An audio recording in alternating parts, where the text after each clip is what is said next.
Hi everyone, welcome to digital GK classes. तो जैसा कि आप सभी को पता है कि आप में से बहुत सारे स्टूडेंट्स जो हैं सप्लीमेंट्री रिजल्ट का वेट कर रहे हैं। और आपको पता है कि जब बीपीएससी टीआरई 1 का एग्जाम हुआ था 7th फेज का, तो उसमें भी सप्लीमेंट्री रिजल्ट आया था। तो बेसिकली अभी टीआरई 2 का वेट चल रहा है। और आपको पता है कि आज जो है 8 जनवरी काउंसलिंग की लास्ट डेट थी, जैसा कि इन्फॉर्मेशन निकल कर आया था। बाकी कितने पद तो आपको पता ही है, 14,000 के आसपास होंगे। कट ऑफ कितना कम जाएगा, और सबसे ज़्यादा क्वेश्चन है कि सब्जेक्ट वाइज कितनी सीटें हैं। तो चाहे 1 to 5 का हो, 6 to 8 का हो, 9 से 10 हो, 11 से 12, इसमें से सबसे ज़्यादा सप्लीमेंट्री रिजल्ट की पॉसिबिलिटीज़ किस सेक्शन में ज़्यादा है, ये भी आपके क्वेश्चंस हैं। और मैंने कुछ जो है एनालिसिस किया है, कुछ एक दो रिजल्ट्स का, आप भी कर सकते हो। मैंने एक्सेल में करके जो है हर एक जो रिजल्ट आया था आपका, उसका फिल्टर लगाकर देखा कि आखिर में कितने ऐसे कैंडिडेट्स हैं जो कि टीजीटी, पीजीटी और 6 to 8 में जिनका सिलेक्शन हुआ है सब्जेक्ट वाइज। तो आप भी ऐसे देख सकते हो। बट वैसे ही आपको पता है कि रिजल्ट का तो अब टाइम काफ़ी पास में आ चुका है, तो इस बेस पे मैं आपको बताने वाली हूँ। और अगर आप पहली बार आए हैं तो चैनल को सब्सक्राइब करके प्लीज़ वीडियो को लाइक कर दीजिएगा, सो दैट आपको अपडेट मिलता रहे। तो सबसे पहले देखो कि बहुत सारे ऐसे कैंडिडेट्स हैं जिनका ऑलरेडी जो है, आपको पता है कि जो 7th फेज था हमारा, उसमें हुआ था, ठीक है, 1 to 5 में। फिर वही जो कुछ अभ्यर्थी थे, देखो ये क्या हो रहा है, एक ही सीट पे मुझे ऐसा लगता है कि बार बार एक ही अभ्यर्थी जो है उसका सिलेक्शन हो जा रहा है। क्योंकि 1 to 5 में जिसका हुआ था, ठीक है, उसने 6 to 8 का दिया, उसका उसमें भी हो गया। वो 1 to 5 की तो सीट खाली। तो ये मैं आपको क्यों बता रही हूँ, ताकि आने वाले समय में आप ये सोच के चले कि यस टीआरई 3 में आपको सीटों की संख्या ज़्यादा मिलेगी। चलो ठीक है, अभी कुछ लोगों का हो जाएगा, मान लो 14,762 लोगों का हो जाएगा सप्लीमेंट्री रिजल्ट में। बट जिसका नहीं होना है, आपको बिल्कुल भी डिसअपॉइंट नहीं होना है। क्योंकि जो रिजल्ट 1 to 5 में जो पास हुए थे, वो दोबारा से पास हो गए हैं 6 to 8 में। अब उन्होंने 1 to 5 की सीट छोड़ दी, अब वो आ गए हैं 6 to 8 में। पिछली बार कुछ जो थे 9 से 10 में, अब उनका हो चुका है 11 से 12 में, तो अब वो इसमें छोड़ दिए। प्लस इस बार जो मल्टीपल रिजल्ट आया ही है, मतलब मल्टीपल रिजल्ट जिनका आया है उसकी तो बात ही छोड़ दो। तो कहीं ना कहीं अगर आप देखें तो आपको टीआरई 3 में सीटों की संख्या ज़्यादा देखने को मिलेगी। और यस, सभी में आएगा, 1 to 5, 6 to 8, 9 से 10, 11 से 12 में।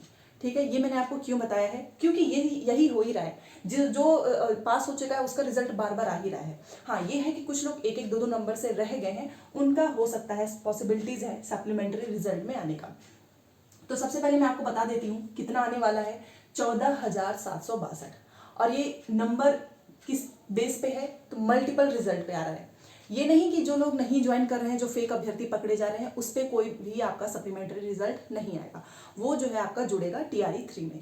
सेम इसी तरीके से टीआरई 1 में भी जो सीटों की संख्या बची हुई है, जो अभ्यर्थी छोड़ के जा रहे हैं, कुछ फेक अभ्यर्थी पकड़े जा रहे हैं, या फिर अभी भी जिसका सिलेक्शन हो गया है 6 to 8 में, तो वो भी जो सीटों की संख्या बच रही है वो भी आपकी जाएगी टीआरई 3 में। तो देखा जाए तो 14,762 आपका मल्टीपल रिजल्ट, जो एक अभ्यर्थी का 2 से ज़्यादा चयन हो चुका है, या फिर जिसका 2 जगह हुआ है। काउंसलिंग का रूल था कि आप एक ही जगह काउंसलिंग करा सकते हो, सभी में नहीं करा सकते हो, तो वो जो मल्टीपल रिजल्ट है वही बस आएगा। ठीक है, वैसे तो होना तो ये चाहिए कि जितनी सीट बच रही है उतने पे आप सबका कराओ, बट नहीं, इनको टीआरई 3 भी लेकर आना है। अब देखो, आज जो है 8 जनवरी है, आपको पता ही है, काउंसलिंग की लास्ट डेट है। हाँ, ये हो सकता है कि काउंसलिंग की डेट एक दो बढ़ा दें, बट फिर भी टीआरई 2 की काउंसलिंग की डेट तो आज तक थी। तो उसके बाद अगर आगे बढ़ाते हैं तो भी आपका 13 जनवरी के बाद ही सप्लीमेंट्री रिजल्ट देखने को मिलेगा। क्योंकि 13 जनवरी को जो टीआरई 2 है उनको नियुक्ति पत्र मिलने वाला है पटना के गांधी मैदान में। तो जितने लोग भी वेट कर रहे हैं, याद रखो 20 जनवरी के पहले तक आप सभी का रिजल्ट आ जाएगा। पिछली बार तो आपने देखा ही था कि बहुत डिले हो चुका था, फिर बाद में सडनली पता चल रहा है कि सप्लीमेंट्री रिजल्ट आने वाला है और 1 से 2 दिन में आ गया। तो सेम इसी तरीके से ये भी है, बहुत जल्द आएगा, बहुत वेट नहीं करना है, जनवरी में ही आ जाएगा। ठीक है, तो कब तक, 13 जनवरी के बाद आ जाएगा। अब देखना ये है कि आखिर में कट ऑफ कितना आपको कम देखने को मिल सकता है सब्जेक्ट वाइज। मैं कुछ लोगों के कमेंट पढ़ रही थी, तो उसमें से कुछ स्टूडेंट्स का ये कहना था कि पिछली बार तो जो कहाँ पहले 72 पे कट ऑफ गई थी, सप्लीमेंट्री रिजल्ट आया तो 39 वालों का भी हो गया था। तो देखो, उस समय अगर आप टीआरई 1 का कंपेयर करें ना 2 से, तो वो सही नहीं है। क्योंकि टीआरई 1 में आप अगर खुद सोचो, उसमें स्टूडेंट्स उतना तैयार थे ही नहीं, इनको तो टीचर ही नहीं मिल रहे थे, ये सीट भरे, सीट बहुत खाली रह गई थी 9 से 10, 11 से 12 में, इसीलिए कट ऑफ और भी कम किया गया। बट इस बार का आप कट ऑफ देखो ना कितना हाई है, तो कितना कम हो सकता है, क्या 10-20 नंबर तो नहीं होगा। हाँ, ये है कि जिसका 2 से 3 नंबर है तो वो एक्सपेक्ट कर सकते हो कि यस आपका हो सकता है। ठीक है, बट 100% की श्योरिटी यहाँ भी नहीं है। क्योंकि अब क्या है ना कि एक एक नंबर पे ही 400-500 कैंडिडेट्स मिल रहे हैं। ठीक है, तो इस तरीके से देखा जाए तो आपका कट ऑफ बहुत ज़्यादा कम नहीं, बट हाँ आपका 1 नंबर कम है, 2 नंबर कम है, 3 नंबर कम है, तो आपके होने के चांसेस हैं। अब बात कर लेते हैं कि सब्जेक्ट वाइज कितनी सीट है। तो मैंने 2 चीज़ों का निकाल कर रखा है, वो मैं आपको बताना चाहूँगी। जैसे कि मैंने हिंदी का अगर मैं आपको बताना चाहूँ, हिंदी टीजीटी का, तो ये मैंने जो है ऐसे देख रही थी तो एनालाइज मैंने किया कि ये जो हिंदी टीजीटी है, जनरल कैटेगरी की बात कर रही हूँ, बाकी कैटेगरी में तो और भी हैं ही।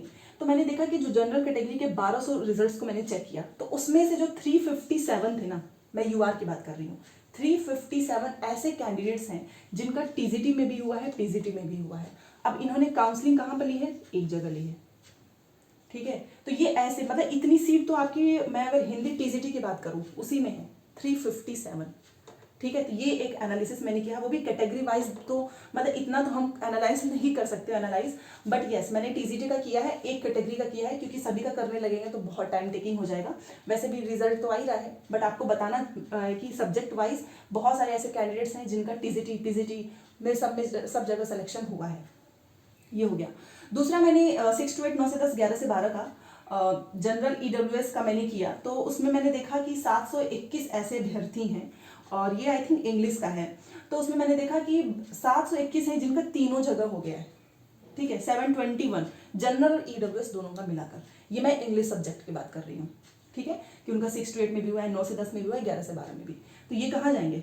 ऑब्वियस ही बात है, हायर पोस्ट ही कोई भी ज्वाइन करना चाहेगा, क्योंकि अगर आप अभी देखो तो सैलरी में उतना डिफरेंस नहीं है, 6 से 8 9 से 10, बट धीरे धीरे सैलरी ऑब्वियस ही बात है कि इनकी बढ़ेगी, और कोई भी ये नहीं चाहेगा कि 11 से 12 में मेरा सिलेक्शन हो चुका है तो मैं 6 से 8 में जाऊँ, चले जाते हैं सभी लोग। तो इस तरीके से अगर आप देखें तो ये मैंने आपको एक सब्जेक्ट का बताया, यहाँ पर मैंने आपको हिंदी का बताया, यहाँ पर मैंने आपको इंग्लिश का बताया। और अभी सुनने में ऐसा आ रहा है कि बहुत से ऐसे भी कैंडिडेट्स हैं जिनका सब्जेक्ट कॉम्बिनेशन या फिर एस्टेट किसी और सब्जेक्ट से था, और यहाँ पर कॉम्बिनेशन कुछ और भर दी, उनकी भी काउंसलिंग नहीं है, तो ये वाली भी सीट खाली, तो उनका 6 to 8 में। अगर आप मेरे से बोलोगे कि सबसे ज़्यादा आपको पॉसिबिलिटीज किस में देखने को मिल सकती है, तो जैसा कि मैंने देखा 1-2 वीडियो, तो उसमें बता रहे हैं कि 1 to 5 में आ सकता है, क्योंकि 1 to 5 के मोस्टली ऐसे कैंडिडेट्स थे जिनका 6 to 8 में हो चुका है, तो यहाँ पर सीटों की संख्या खाली है। नो डाउट कि यहाँ पर रिजल्ट आएगा, बट हम बहुत ज़्यादा तो उम्मीद नहीं कर सकते ना, क्योंकि बहुत से ऐसे डीलेड वाले कैंडिडेट्स थे जिनका ग्रेजुएशन ही नहीं था, ठीक है। तो आपको अगर मैं सब्जेक्ट वाइज मैंने 2 चीज़ें बता दी हैं कि 357 तो केवल हिंदी में ही है टीजीटी में, ठीक है, जिनका 2 जगह सिलेक्शन हुआ है टीजीटी पीजीटी में। एक अगर मैं आपको इंग्लिश की बात बताऊं तो 721 ऐसे हैं जिनका जो है 6 से 8 9 से 10 11 से 12 तीनों जगह हो गया है, तो 6 से 8 की भी सीट खाली हो गई, 9 से 10 की भी सीट खाली हो गई। तो ये मैंने इस तरीके से 2 सब्जेक्ट वाइज का निकाला है। अगर आप अपने विषय का करना चाहते हैं तो आप बीपीएससी की वेबसाइट से रिजल्ट्स को डाउनलोड करो, एक्सेल पे करके आप फिल्टर भी कर सकते हो, तो वहाँ पर आपका जो भी विषय है तो आप वहाँ पे देख सकते हो कि कितने ऐसे कैंडिडेट्स हैं जिनका मल्टीपल रिजल्ट आया है। थोड़ा सा टाइम टेकिंग है, बट अगर आपको चाहिए कि यस आपको पता करना है तो आप इस तरीके से पता कर सकते हैं। अब मैंने आपको बताया कि 2 से 3 कट ऑफ कम हो सकता है, तो क्या 1 to 5 में सीट आपको ज़्यादा देखने को मिल सकती है? तो बहुत ज़्यादा नहीं, बट यस आएगा।